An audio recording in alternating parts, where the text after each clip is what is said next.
साथियों, जय मूल निवासी साथियों, हमारे देश में तो बहुत क्रांतियां हुई हैं, लेकिन सामाजिक क्रांति क्यों नहीं होता है। बाबा साहब डॉक्टर B.R. अम्बेडकर एक चिंता व्यक्त किए थे कि क्रांतियां तो बहुत होती हैं, लेकिन आज तक हमारे देश में सामाजिक क्रांति नहीं हुआ। तो दोस्तों, जब जब जनवादी समुदाय अपने अधिकारों के प्रति सचेत हुआ, उनमें मानवीय अधिकारों के प्रति चेतना आई, उनका आक्रोश फूटा, तब देशों में क्रांतियां आई। 90 के दशक में अफ्रीका में एक क्रांति आई और श्वेतों को अपना शासन सत्ता छोड़ करके अश्वेत निगरों को, नेल्सन मंडेला को अपना शासन सत्ता सौंपना पड़ा। आज निगरो वहाँ के शासक हैं, वहाँ राज कर रहे हैं। दोस्तों, हमारे देश में भी क्रांति हो सकती है। जब राम के जमाने में, रामायण के समय में शंभुक ऋषि का गर्दन नहीं काटा गया होता तो हमारे देश में क्रांति हो सकती थी। कृष्ण के समय में यदि एकलव्य का अंगूठा गुरु द्रोणाचार्य नहीं काटा होता तब भी क्रांति हो सकती थी। और आधुनिक भारत में बाबा साहब डॉक्टर B.R. अम्बेडकर के द्वारा भी सामाजिक क्रांति हो सकती थी, लेकिन ब्राह्मणवादियों के द्वारा, मनुवादियों के द्वारा उनको काउंटर किया और प्रतिक्रांति करके रोक दिया गया। पुष्यमित्र शुंग के समय धार्मिक क्रांति हुई और चाणक्य और चंद्रगुप्त मौर्य के समय राजनैतिक क्रांति हुई। तो दोस्तों, लेकिन आज तक हमारे देश में सामाजिक क्रांति नहीं हो पाई। आखिर में इसके क्या कारण है? बाबा साहब डॉक्टर B.R. अम्बेडकर 26 जनवरी को संविधान सुपुर्द करते समय वैसे तो 26 नवंबर 1950 को सुपुर्द किए और 26 जनवरी 1950 को संविधान लागू हुआ। तो संविधान सभा को संविधान सुपुर्द करते हुए बाबा साहब डॉक्टर B.R. अम्बेडकर ने अपना चिंता व्यक्त किया था और वह चिंता चेतावनी थी। उन्होंने कहा था कि 26 जनवरी 1950 को हम बहुत ही विसंगतिपूर्ण परिस्थिति में प्रवेश कर रहे हैं।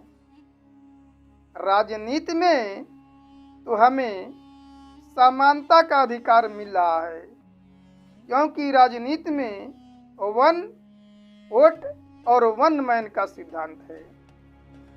यानी राजनीति में एक आदमी और एक वोट का सिद्धांत है।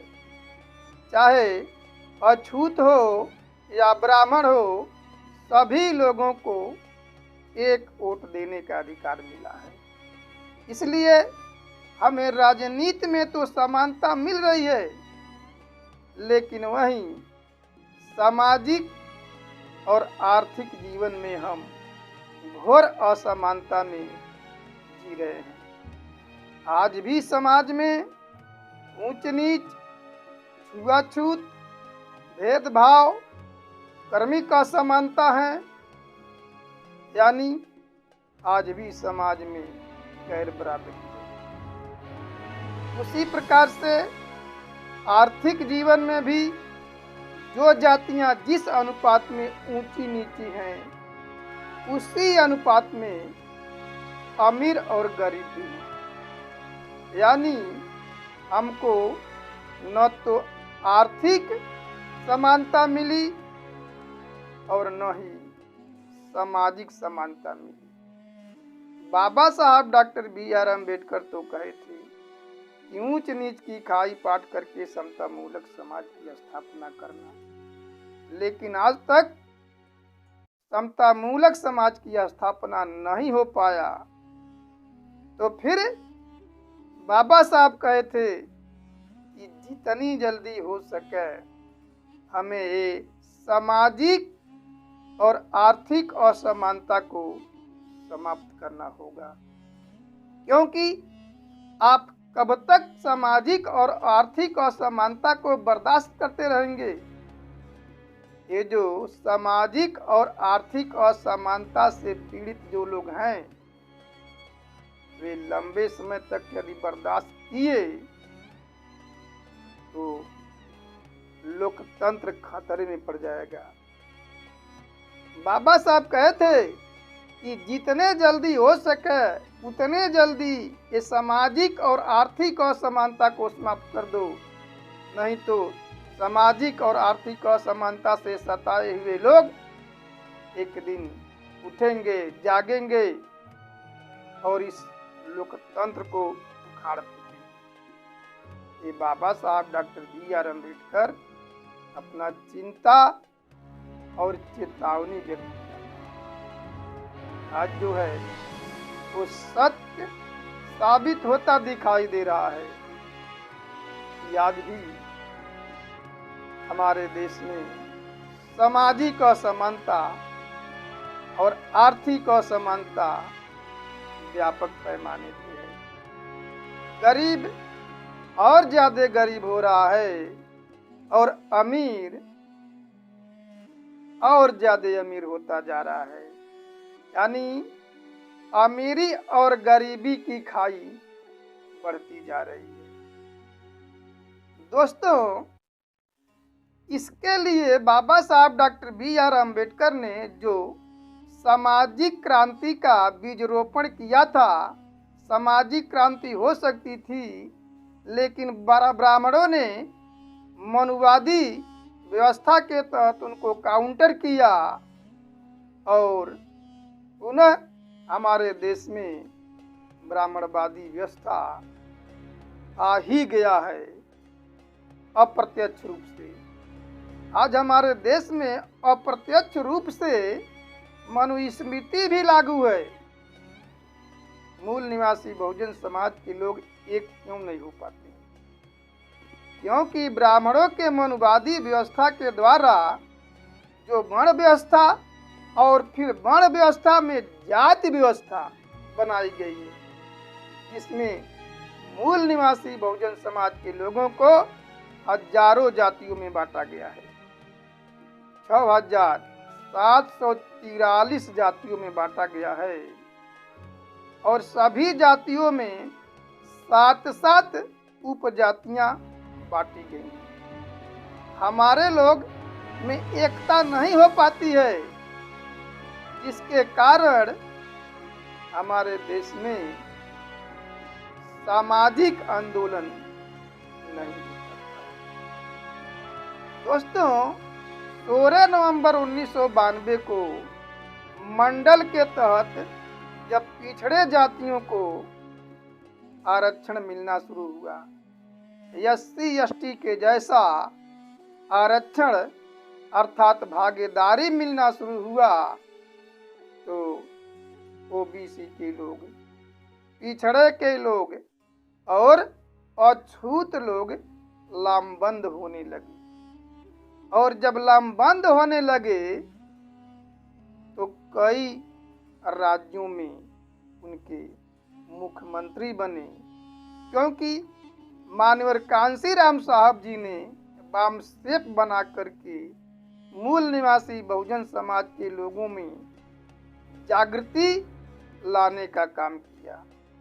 और लोगों में जब जागृति आ गई, अपने वोटों का सदुपयोग करने लगे, न बिकने वाले समाज धीरे धीरे बनने लगे, तो कई राज्यों के मुख्यमंत्री ओबीसी के बने।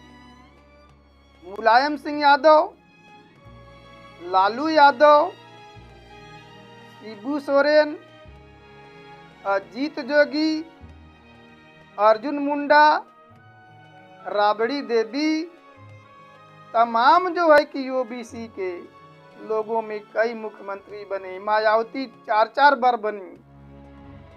तो दोस्तों, जब गठबंधन हुआ था सपा और बसपा का, मान्यवर कांशीराम साहब जी और मुलायम सिंह का, उस समय एक नारा दिया गया था, मिले मुलायम कांशीराम, हवा में उड़ गए जय श्री राम। यानी ओबीसी, एससी, एसटी के अंदर राजनैतिक क्रांति के साथ साथ सामाजिक क्रांति भी पैदा हो रही थी। लेकिन यथा स्थिति रखने वाले, जैसे व्यवस्था चल रहा है मनुवादी, उसी व्यवस्था को बरकरार रखने वाले, यथा स्थिति रखने वाले मनुवादी लोग, उनके अंदर फूट डालने का कोई और कसर नहीं छोड़ा। जिसका परिणाम क्या हुआ कि दोनों अलग अलग हो गए। नहीं तो राजनैतिक क्रांति के साथ साथ सामाजिक क्रांति भी हमारे देश में हो सकती है। साथियों, 2019 के लोकसभा के चुनाव में अखिलेश यादव और मायावती का गठबंधन हुआ था। जब गठबंधन हुआ था तो लोगों को ये आशा लगा, लोगों में ये आशा जागी कि अब एससी एसटी के लोगों में राजनैतिक चेतना आ गई है और सामाजिक चेतना भी आ रही है, तो ये लोग सामाजिक क्रांति कर सकते हैं, ये लोग देश के शासक बन सकते हैं, हुक्मरान बन सकते हैं। क्योंकि देश की सत्ता, केंद्र की सत्ता यूपी से होकर के जाती है। तो ब्राह्मणों ने क्या किया, ईवीएम के द्वारा, यानी सामाजिक और राजनैतिक क्रांति को रोकने के लिए और पूरे देश में मूल निवासी बहुजन समाज के लोगों को शासन सत्ता से रोकने के लिए ईवीएम का प्रयोग किया। और इधर दोनों पार्टी में ब्राह्मण हैं, बसपा में भी सपा में भी अंदर से ये लोग एक है। ब्राह्मण दोनों को सिखाए पढ़ाए कि गठबंधन करने से कोई फायदा नहीं है। जिस बहुजन समाज का 2014 में लोकसभा के 0 सांसद थे, एक भी सांसद नहीं थे, वो 10 हो गए हैं। जब सपा का 5 था, वो 5 ही रह गया है। यानी गठबंधन करने से कोई फायदा नहीं हुआ और इन लोगों ने गठबंधन को तोड़ दिया। इसके अंदर ब्राह्मणों की साजिश है। ये अंदर अंदर चूहे के जैसे दोनों पार्टियों को चाल दी। अब रह गई बात 2022 में जो उत्तर प्रदेश में विधानसभा का चुनाव हो रहा है, उस चुनाव में अखिलेश को टीवी पर ज्यादा दिखाया जा रहा है। यानी सपा वर्सेस दिखाया जा रहा है और अखिलेश में ये भ्रम पैदा हो गया है कि हम तो अकेले ही चुनाव जीत सकते हैं। हमें किसी यस्ती के पार्टी को मिलाना नहीं है, हमें किसी से गठबंधन ही नहीं करना है। ओबीसी की पार्टियों से तो गठबंधन कर लिया है, लेकिन वहीं चंद्रशेखर रावण जो गठबंधन करना चाहते थे, बात भी चल रही थी, लेकिन अंत समय में उन्होंने चंद्रशेखर को भी धोखा दिया। चंद्रशेखर रावण केवल 5 सीट मांग रहे थे और 5 सीट भी समाजवादी पार्टी देने के लिए तैयार नहीं थी। चंद्रशेखर रावण को प्रेस कॉन्फ्रेंस करके ये बताना पड़ा कि अखिलेश को, अछूतों को, अनुसूचित जात के लोगों को आवश्यकता ही नहीं है। उन लोगों को उनकी आवश्यकता ही नहीं है। बामन मेश्राम साहब से भी बातचीत कर रही थी, बामन मेश्राम साहब से भी बातचीत चल रही थी, लेकिन अखिलेश उनसे भी गठबंधन नहीं। यहाँ तक कि ओवैसी से भी बात चल रही थी, लेकिन ओवैसी को भी पार्टी के साथ गठबंधन करना अच्छा नहीं समझी। उनके दिमाग में ये है कि मुसलमान कहाँ जाएंगे, मुसलमानों का वोट तो हमको मिलेगा ही। तो इसलिए माइनॉरिटी और अनुसूचित जात के पार्टियों का ये लोग नजरअंदाज किए, सपा के लोग से गठबंधन नहीं किए। नहीं तो हमारे देश में राजनैतिक क्रांति के साथ साथ सामाजिक क्रांति भी हो सकती है, लेकिन इन लोगों के नासमझी की वजह से सामाजिक क्रांति और राजनैतिक क्रांति होने से रुक गया है।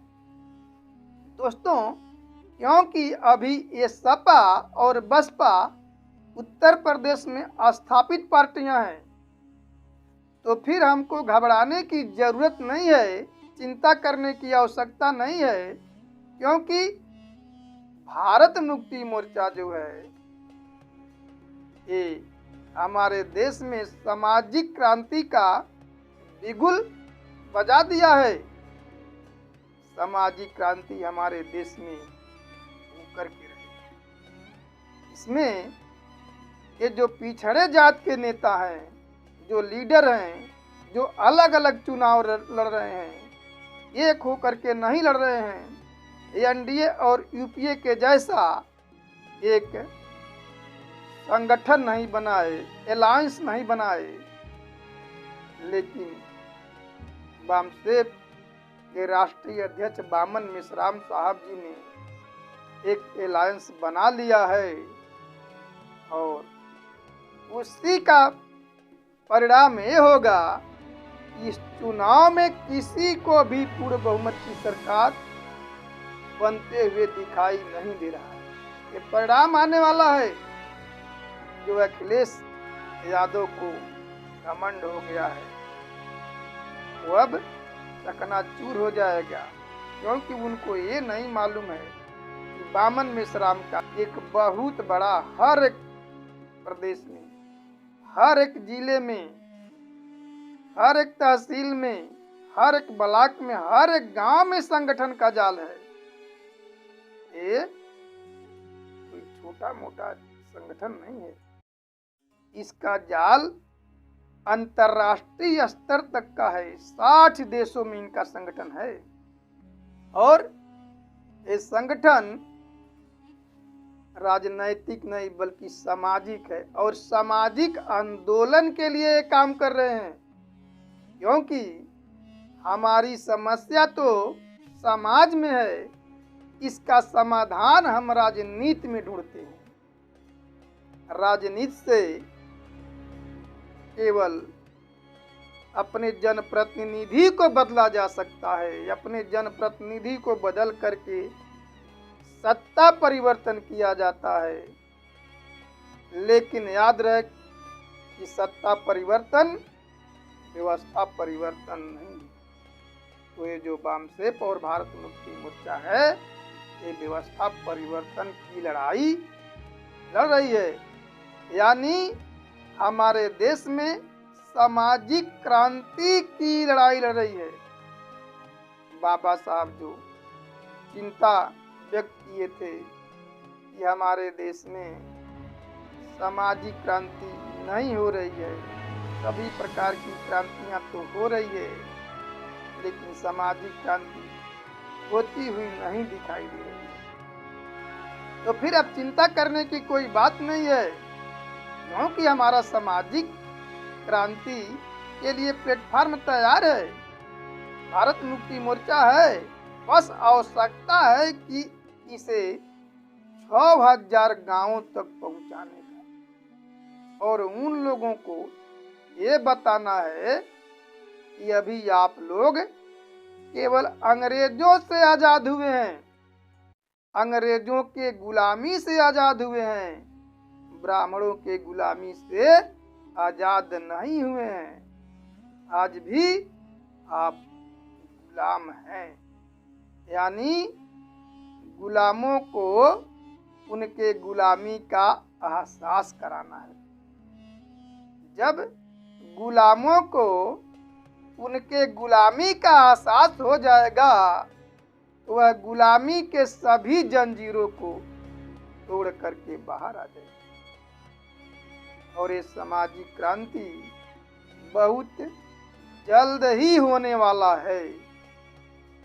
आप लोग इन ब्राह्मणवादी व्यवस्था को लात मार करके, ठोकर मार करके, जो कार्यपालिका, न्यायपालिका, विधायिका और प्रचार मीडिया पे अपना कब्जा जमाए हुए हैं, वहां से इन विदेशी ब्राह्मणों को हटा करके अपने लोगों को साबित करवाना है। अपने लोग जब तक इन लोकतंत्र के चारों पिलर पे कब्जा नहीं करेंगे, तब तक हम आजाद नहीं हो सकते। तो दोस्तों, चुनाव कोई बहुत मायने नहीं रखता है।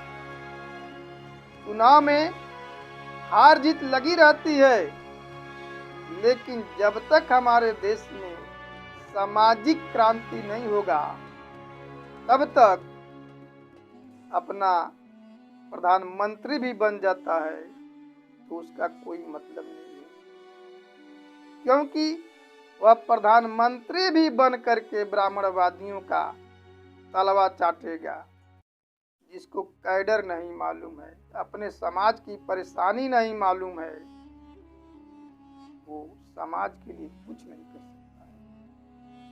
दोस्तों, आप लोग इस सामाजिक क्रांति के आंदोलन में जो बहुजन मुक्ति पार्टी और बहुजन मुक्ति मोर्चा, बहुजन क्रांति मोर्चा के द्वारा ये चलाया जा रहा है, आप इस आंदोलन में साथ सहयोग करें। और नहीं तो यदि गुलामी में जीना है तो जा करके कांग्रेस और बीजेपी के आगे भीख मांगे, तलवे चाटें। ये आप लोगों को क्या करना है? आप लोगों को हक अधिकार चाहिए या भीख चाहिए, ये आप लोगों के ऊपर निर्भर करता है। तो दोस्तों, आप लोगों ने हमारी बात को ध्यानपूर्वक सुना, उसके लिए धन्यवाद। जय हिंद।